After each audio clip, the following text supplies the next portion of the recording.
New on Curiosity Stream. From time to time, we have collisions between asteroids and the Earth. We track them, we study them, we hope the big one never comes. Don't look up, it's Asteroid Rush. And alligators. They rarely get sick. They even outlasted the dinosaurs. Could they hold the secret to human longevity? Their blood could have antibacterial applications. Wade into the investigation on immortal alligators. Watch now on Curiosity Stream. Annual plans are $20, just $1.67 a month. Visit curiositystream.com.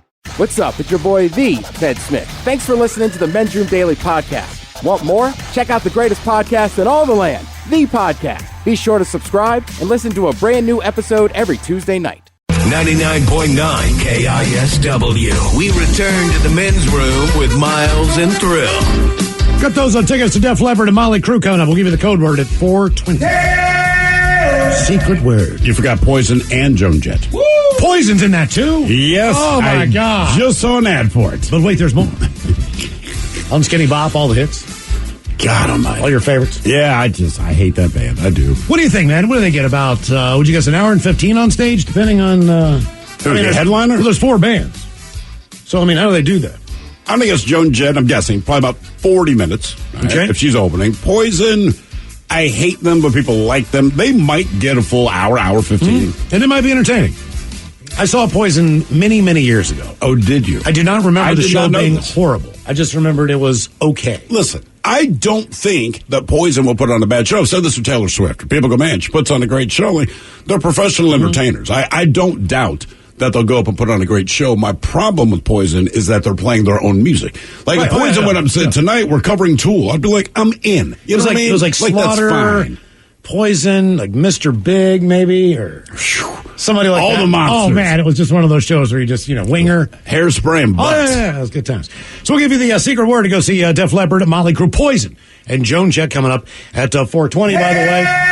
We have lost everybody on the random question, so if you could please call back, 206-421-ROCK, if you were on hold. One of the questions that we did ask, whose music catalog would you buy? Either for the music or because you like them. So people say Tool. I assume it's because you like Tool, right? Somebody else says Alan Thicke's catalog. Alan Thicke. All right. Well, look. Different strokes, right, as far as TV theme songs. Three's Company. The Facts of Life. Let's see, the Diamond Head Game, which But would you be better off just buying that one song that's the Friends theme? You know what I'm saying, as far as syndication goes? What do you think makes more money? Like, look, the Friends theme or the Cheers theme? Well, see, Cheers just doesn't seem like it's in regular syndication as much. Now, when you go, you can...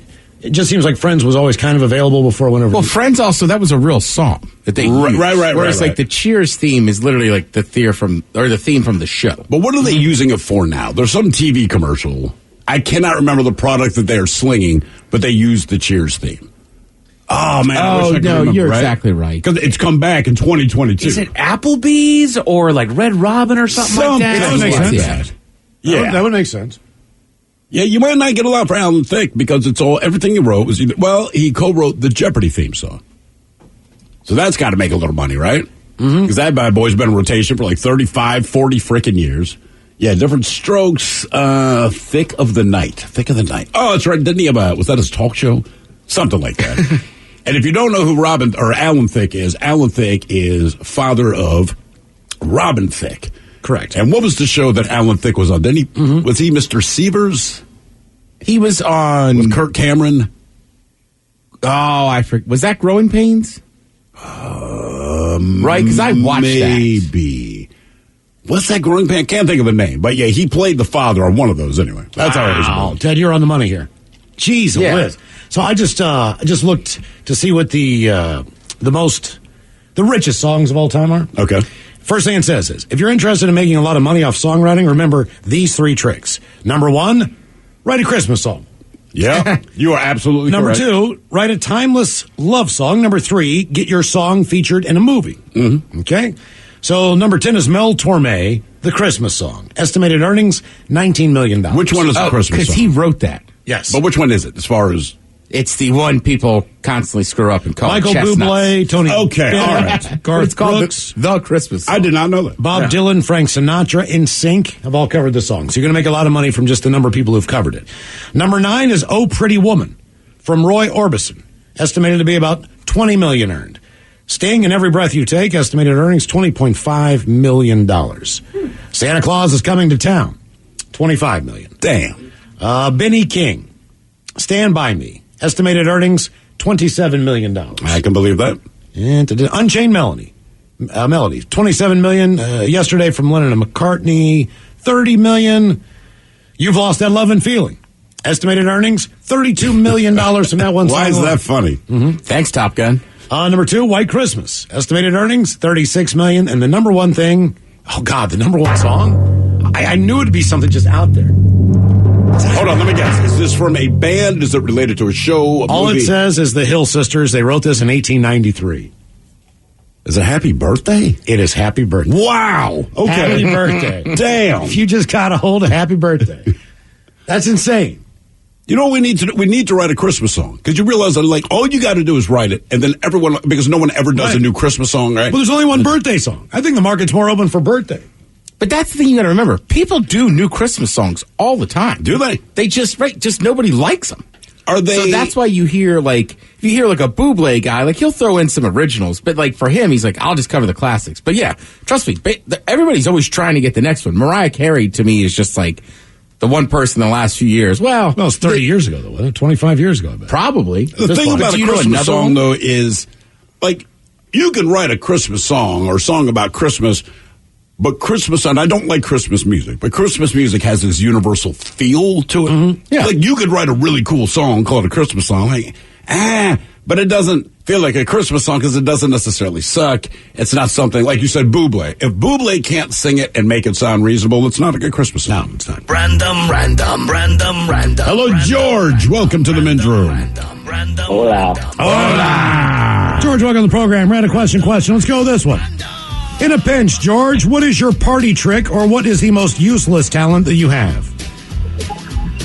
Most useless talent I have for a party trick. Or a party trick, one or the other. Or a party trick. I can consecutively kill a 6-pack in less than 4 minutes. And this isn't like Rainier per se, this is IPA, so like space does. All right, so let me ask you this. We're at a party, and you say this, and it's within earshot of, say, anyone. How long before you're challenged to do exactly that? Well, it's going to take a 6-pack like that. I mean, people won't see that. You've seen that gif on Facebook of that guy that takes, like, I'd say 2 pints of beer and he just hammers it back all in one gulp. That's kind of my goal. All right, so you've timed yourself just to see if you could get the best time and see how fast you could drink a 6-pack? Correctly. Okay, all right, not bad. Yeah, nothing wrong with that, man. No, I can chug a beer pretty decently, but it's got to be in a pint glass. Shotgunning a beer, it's not a big deal. I just burp a lot. You know what I mean?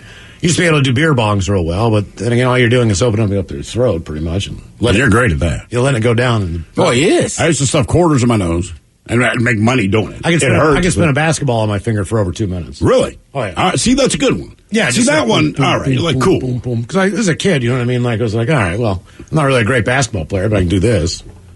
No, Ted, mascots. Ted, with you, if it's a party trick, like, Ted, I got grapes, back up 20 feet. That's not a bad right? call. And you just go like, look, if I throw 10, he'll catch 8. It is the damnedest thing. It's like when you throw fish to a seal.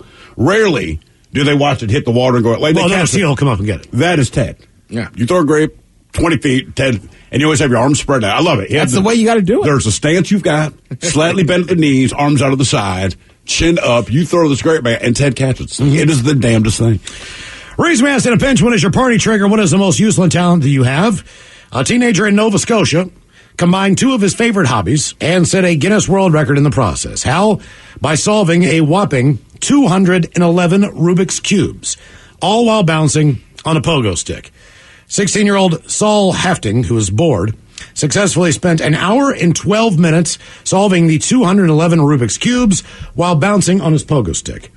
Canadian teenager said he trained for 3 months before attempting the world record. He also said he started solving Rubik's Cubes about 6 years ago after a friend showed him a technique, and it blew his mind.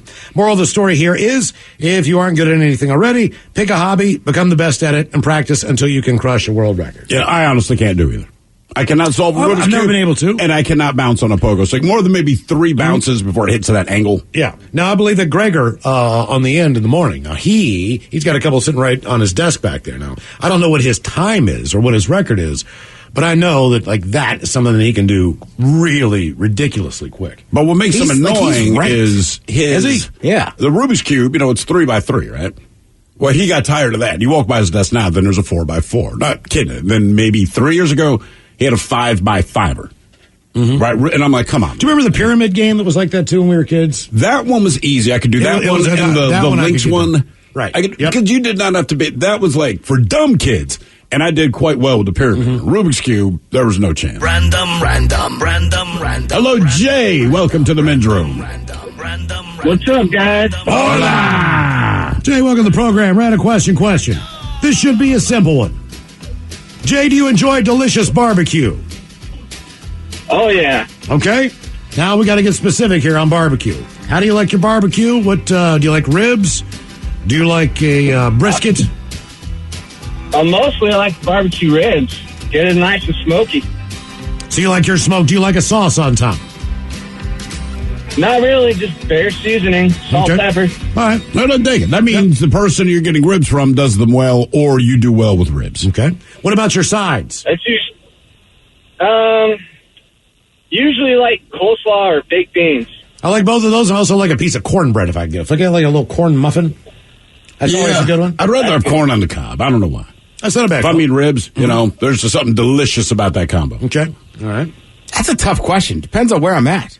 So, right, because if you're in Texas, you're going to get it one way, et cetera, et cetera. There's also going to be pulled pork, which you can't go wrong with. Barbecue chicken's fantastic. Pulled pork's, it's just the style of cooking in barbecue is great. Exactly. I would say with pulled pork, I prefer the Carolina style. That's just me. Ribs, I'll take Texas style. Have you ever had a tri-tip sandwich? Yes. Those are not bad? No, they're not bad at all. My favorite sometimes is if the place does, and it's overcooked, but it's burnt ends.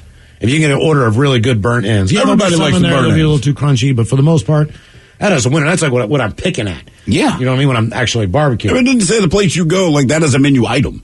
Oh, yeah. Like the burnt ends, man. Mm-hmm. There's all kinds it's of gotten styles. very popular in the last few years. I remember but it used to just be a thing like you had to know the guy or the woman barbecuing to get some of those. Years ago, I was dating this chick, and my dad had made a brisket. So we go over there in the summer, and everything's kind of sitting in the kitchen, waiting for people to get to it. So my girlfriend at the time grabs, quote unquote, a burnt end. Now, her perspective was that no one would want this because obviously it's burned in church. Sure. And I'm trying to tell her, like, I don't think, she pops it in her mouth. She's like, this really isn't that bad. I'm like, no, it's like one of the best parts. So my father, and again, this dude does not get mad much.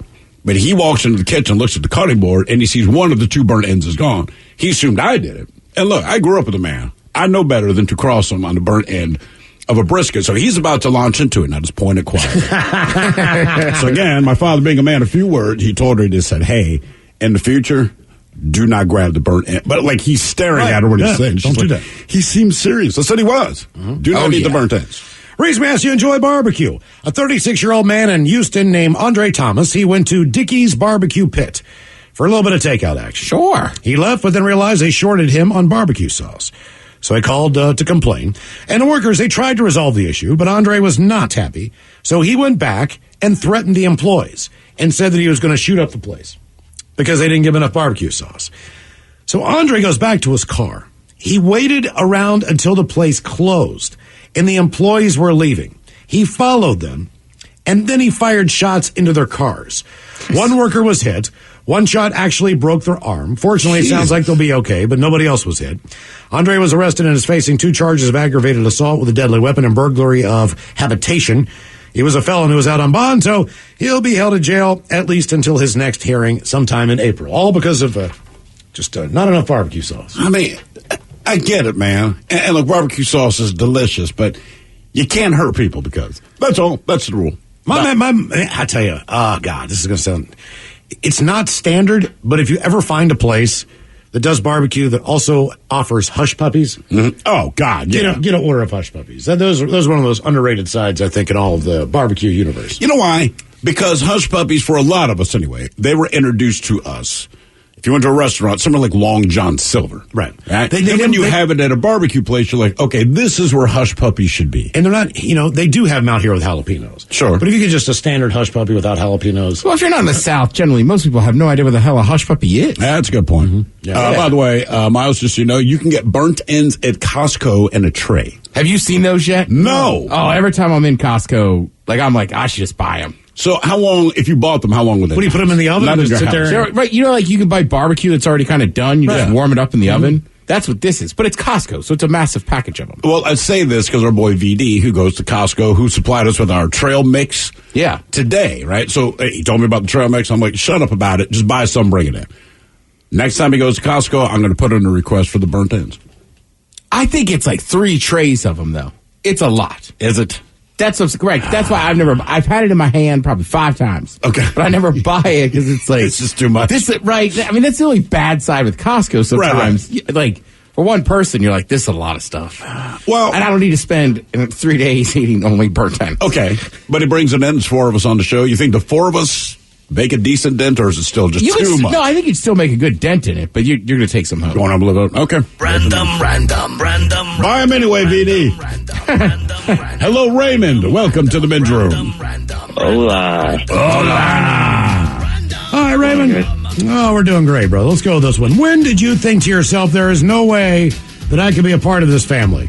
Somebody in your family did something so ridiculous or so stupid, you just said to yourself, there's no way I could be related to it. Let's see, we were at one of our get-togethers, probably Christmas or Thanksgiving, and we were going around the room and we were talking about some of the political events, and one of my family members was like, oh, this has to be going on in Poland, when we had recently just talked about what was going on in Afghanistan. Nobody mentioned Poland. Poland was not an issue. How Poland came up, no one knows. Where they even started talking about that, and that made me think, how am I related to you? All right. Okay. Basic geography. Okay, that's not the worst thing in the world. That's not. Yeah, so that not the best. No. It was embarrassing for me, mostly because that was like one of my favorite cousins, and I just looked at them like, what is wrong with you? Yeah. Where does this even come from? For me, it's well, not that it's a bad thing, but it's sometimes positive. Like my daughter made the dean's list or whatever in college. And I'm like, there's no way I'm related to her. She probably said the same thing about you. You know what I'm saying? Get a DNA test. Like, really? You know what I mean? Like, and my other daughter is very successful at school as well. They do well. Like, they never made below a 3.0. Which is the same to me. Right. Because for me, I've never had that would be like my parents would get in the car and drive me to Disney World if I did that. 'Cause they would be so shocked. Because growing up, my brother, who did excellent in school, I remember him, he got to high school 5 years before me, but I remember coming home, and my dad's coming down on him for his report card. And keep in mind, he had all A's, he had a C in English. All right. So, but at this point, he's taking stuff like trigonometry and all these stupid electives for smart people. A's. And my dad, I remember he's just getting a wrath because he got a C. They couldn't believe it. By the time I got to high school, if I got a C, much like my brother, it's the only C on my report card. Unlike my brother, every grade is lower. And I swear, if I did not get all D's or F's, and I wish I were kidding, not proud, but looking back, if I got a C, like, we're going to Red Lobster. No, like, he passed the class. Like, he passed a class. He put in some effort, not real effort, but he put in that minimum effort that we've asked him to do because he's a lazy moron. Seriously, if I got a C, they're like, you didn't fail everything. I think, right, like, I don't know, it just switches in families. Like, if you looked at me, my brothers, and my sister's report cards, I would be the one that shouldn't be in the family. Right. Because they both got very good grades, were in National Honor Society, all that stuff. And then you're the youngest. Yeah. See, that's the problem, because they blaze this trail of academia, and like any parent, you believe whatever your first kid's doing, that's just how it is for the family. Well, it's not. So I blindsided my parents, because they were like, man, all we ever knew is that, one, the teachers like our kids because they liked my brother, that our kids work hard because my brother worked hard, and that they're smart because my brother's smart. And they just assumed the same thing about me. And maybe by my sophomore year in high school, my father finally figured out it might just be that you are stupid. I like soft year. Right. I think you really want soft that year. most parents know their kids are nothing alike. Sure. You know what I mean? But you got to figure it out. Right. But nothing?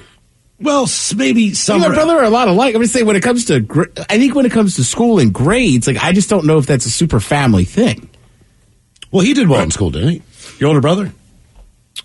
Yeah, that's what he's saying. Right, It's but then just, you're like, they're not alike. What I'm saying, like, me and my brother are a lot alike. Just not academically. Like, academia is one of the ways we're not. and that's where parents care. Me too. Yeah. They don't care about the rest. They care about that. Reason we asked, when did you think to yourself, there's no way I'm part of this family? A 19-year-old woman who took a DNA test following a family dispute discovered she had been swapped with another child at birth.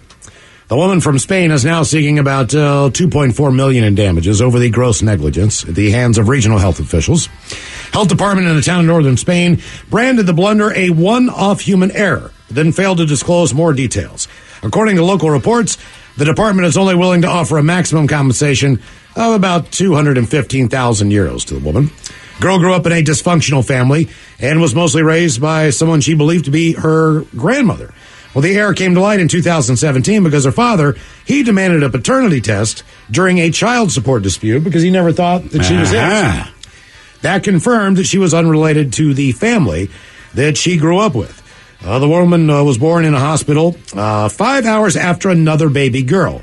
In the case of my client, she was born later but was given to the mother who gave birth to the first child, according to the law. So that person's life has not been turned upside down yet. But it more than likely will be. More of the random question coming up, 206-421-ROCK. Random question, 206-421-ROCK. Do we lose everybody again? Maybe it's the atmospheric river. Maybe I'm just have a Butterfinger. I don't know. Okay. But yeah, we had like 6 on there. Call back there on the random question, 206-421-ROCK. We'll get this straightened out. In the meantime, I'll give you guys a random question. Random. Okay.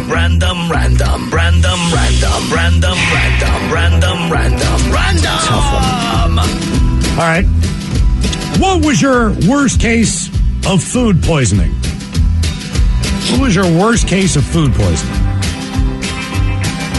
I can't remember what it was that I ate. It may have been oysters. I remember the experience more than the food, but it didn't take long. So I didn't think it was food poisoning at first, but I've never sweat like I did when I had food poisoning. And you get around to pooping and puking and all that. It wasn't that. I knew that was coming, but I've never like sweat puddles off your forehead. You know what I mean? Typically when you can be outside in the heat, you can work out and the sweat kind of drips off of your face. This was pooling on my forehead and like pouring off like someone was dumping water over my head. Oh, yeah. And then internally, you feel like that's what you should be doing. You're like, I think I might die because I'm still not tracking that it's food poisoning. When I got into the bathroom, just the way my body felt, I'm like, this is food poisoning. I had an incident just a few days ago. Playing golf with somebody I did not know. We're out on the golf course. He's like, man, I don't know if I got to poop or I don't know if I got to throw up. And I look at him, and I mean, sweat is just rolling down him. And I'm just like, man, are you okay? He's like, yeah, I'm fine, man. I'm fine. Don't worry about it. So he stands Well, up. I feel like, too, if you feel like that and you don't poop, you're going to puke. You're going to puke, right. You got to do one or the other, I would figure. Your body's like, I prefer both, but definitely one. He stands over his ball, gets his club out, and just falls out. I mean, boom. And you don't know this guy. And I'm like, oh, no. Because I'm playing with another guy, and I'm like, all right, well, you give him out the mouth. You know? So when he hit the deck, man, I checked his pulse. He still had a pulse. He was still breathing. Right. He was just out. And this is like on the third hole. So we called the front, like, hey, get a cart down here immediately to get this guy out of here. You know, he needs medical attention. By the time the cart got back, the bout was over. He finished the round. It was the damnedest thing I'd ever seen in my life. Let's think about food poisoning. He completely just... Did he puke? No, he didn't do anything. He just passed out and then was fine? Yeah, and he shook it off. I was like, damn, man, that was impressive. I got food poisoning so bad in the Dominican Republic, I thought I was going to die. I thought I was going to have to end up in a hospital down there. I think, don't get the ceviche. You know what I'm saying? When you go to yeah, ceviche. I think that was what took me over the line. But depending where I am... It's kind of like, I don't know, like this is raw fish, and I'm going to order it from this guy at a stand on the side of the road. I'm going to pass. Reason we asked, what was your worst case of food poisoning? It was a freak accident happening in what they call a perfect storm sequence of events. That is the opening statement from Dr. Bernard who is known for his YouTube channel. Not for that video, subscribers to the New England Journal of Medicine would probably be the only ones to know about the hungry but otherwise healthy college student referred to as JC in the literature who lost both of his legs and parts of all 10 fingers because of leftover chicken lo mein. What?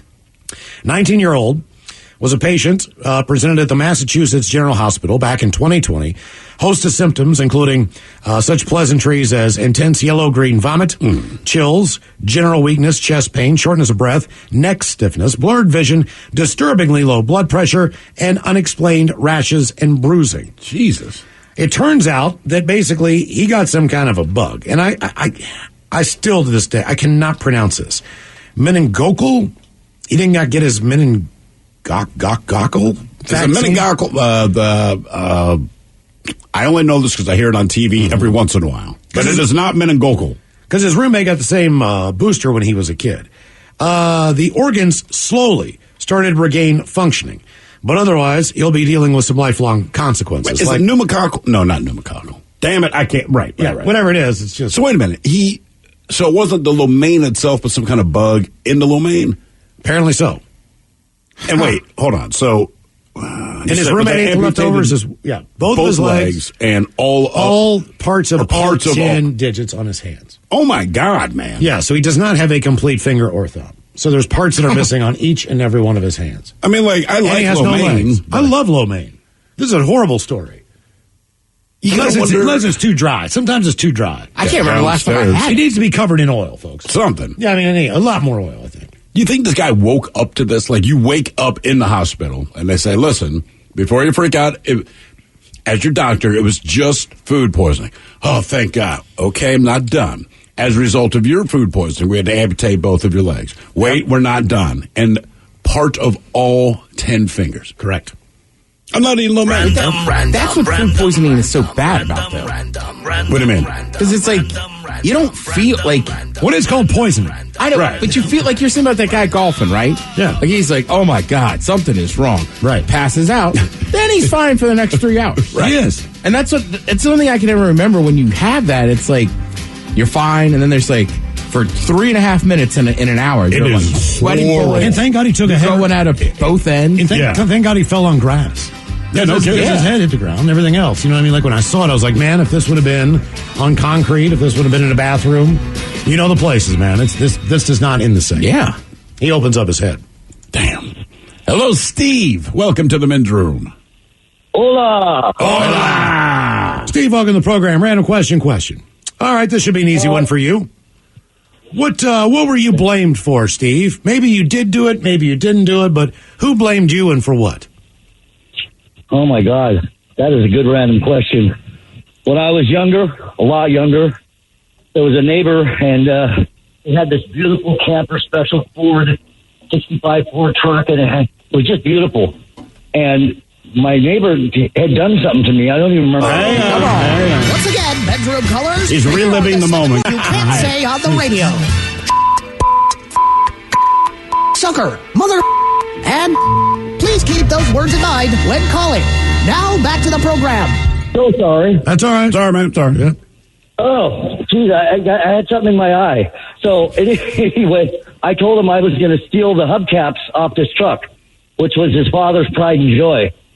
And the next morning when I was going down to get on the bus to go to school, the big brother and the father came down and chased me down and started hitting on me because someone stole the hubcaps during the night, and it wasn't me. Yeah, but the timing on that was not good. I mean, I'm going to do this. They're gone the next day. Then it happens, right? I don't even know how you talk yourself out of that one.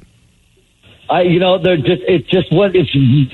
look back on that so many times and think, you know what? Don't do anything stupid. I try and do things now, like my mom standing next to me. It doesn't really work that well, but it helps a little. Did anyone believe you? Did anyone believe that you were not responsible? No. The whole family just they thought that they thought I did it, and they beat the crap out of me. No, because you called your shot. Now, did you have any intention of actually doing it, or was it just one of those things you said? No, God, this is the kid. His name was Mark. He lived in the house on the next street down, and we were kids together. It was just one of those things you say. Right. Oh yeah, because I knew how much his dad loved the truck. Oh no, I get it, man. Yeah, makes sense. I got in trouble years ago at work, and just had an argument with a coworker, whatever. This guy Chip, right? I mean, he got real fired up, And I remember he like threw all this crap down. We're in the studio, right? Not on air, but he throws all this crap down, and he has gotten worked up. He's like, "Do you want to fight?" And I said, "No, I don't want to fight you, Chip. I'd kill you, man." Blah, blah, blah, blah, blah, or whatever. So the night goes on. We go our separate ways. Well, the next morning I get to work, and my boss calls me into the office. I have no idea what's going on. But I can tell by his face he's pissed off. It was passion. And it's like, "Did you threaten to kill Chip last night?" And I had to search my mind, like, threaten to kill? No, I didn't threaten to kill Chip. I said, "Man, we were having an argument." He said, "Do you want to fight?" Which I did not say to you, by the way. You know what I mean? I'm like, well, he wanted to make it physical. I said, "No, I'd kill you." I said, like, as a passing comment, because that's what people say. If I say, "My team killed your team," I don't mean they literally walked on the field and gunned them down. I thought that we understood that was how people talked. Apparently, Chip did not. So the boss was like, all right. He kind of chuckled about it. I said, "Look, I'd kill him if we got in a fight. There's no doubt about that, man. But I have no intent to fight him even. Because it's not fair. My goal is not to murder him. I just wanted him to shut up and get him to understand kind of the position of things."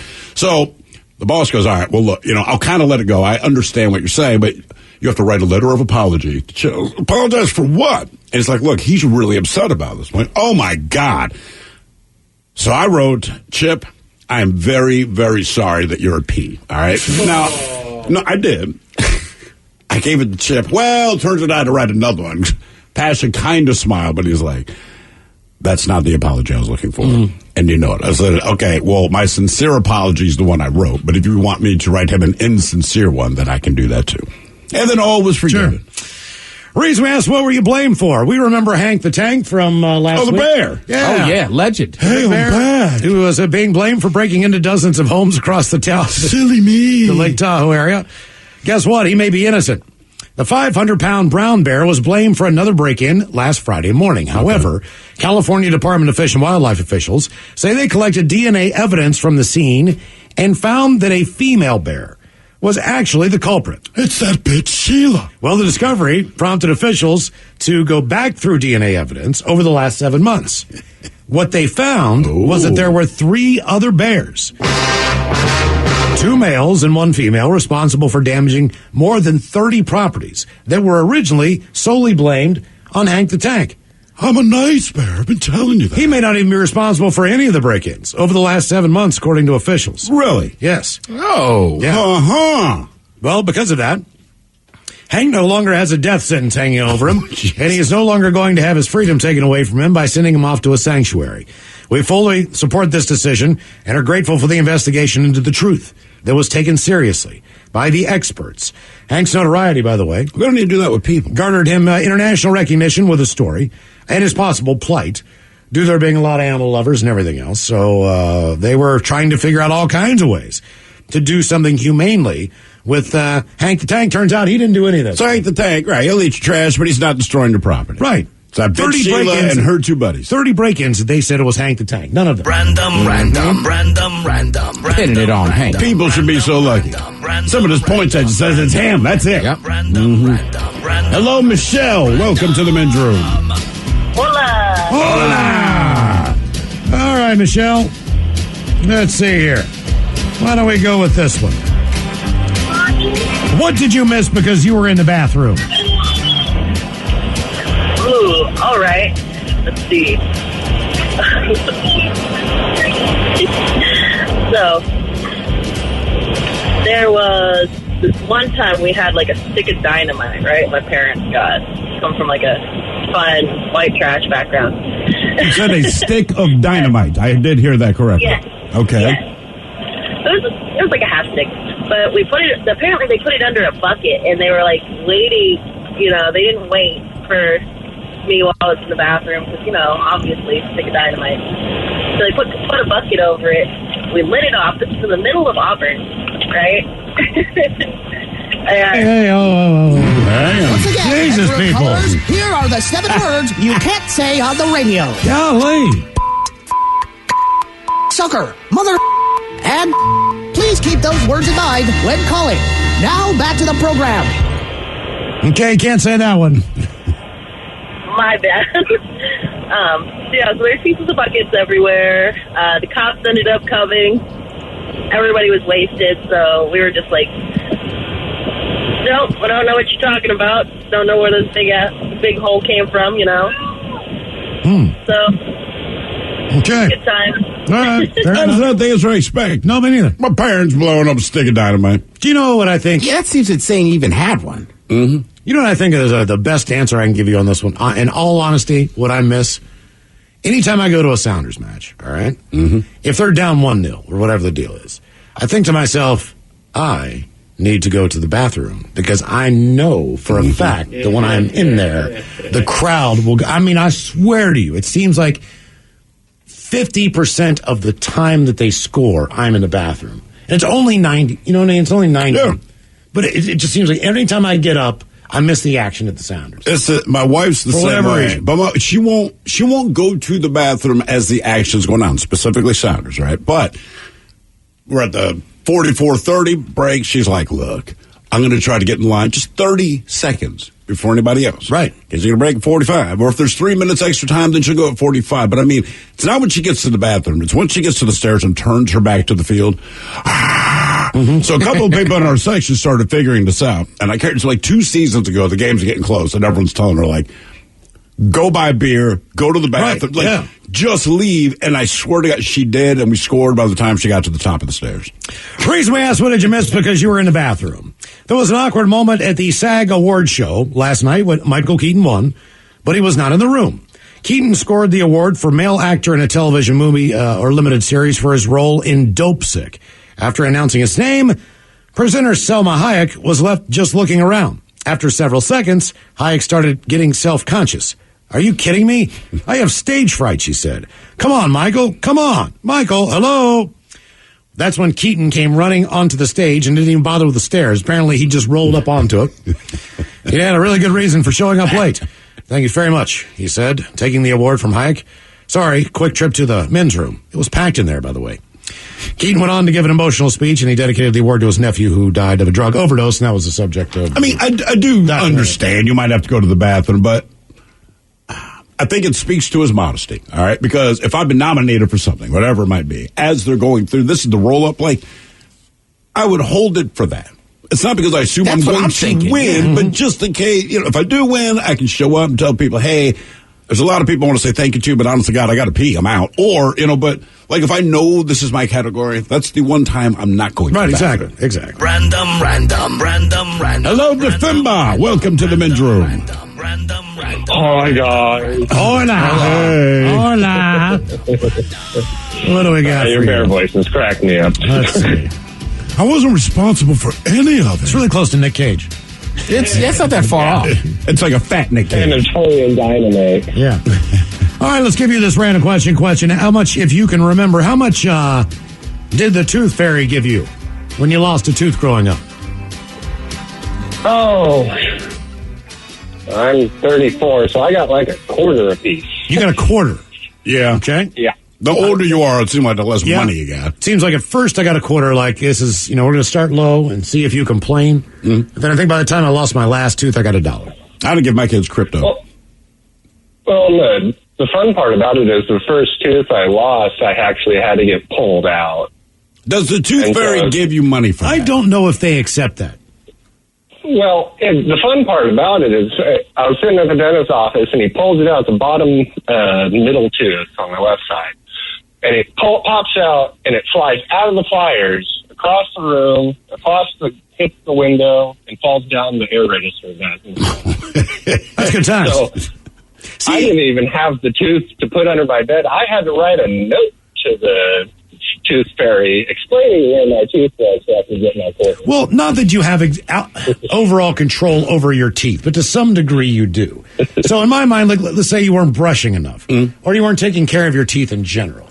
Like, that's the lesson where you learn, like, look, you lost that tooth because of your negligence, not because the Tooth Fairy doesn't normally take care of you. So, but I feel like the Tooth Fairy would be like, look, man, maybe I'll give you a little, but I'm not giving you the full load. I think there's a pass, though, and that's why we agreed, like, a lot of meth heads do not get visited by the Tooth Fairy.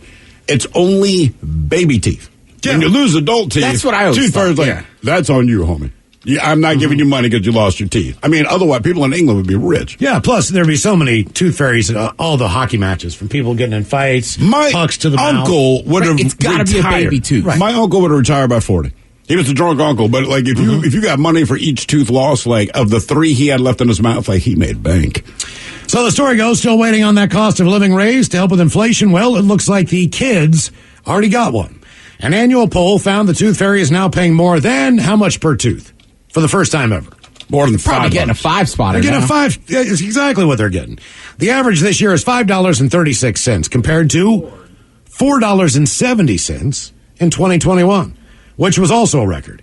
That's a 14% jump in 12 months.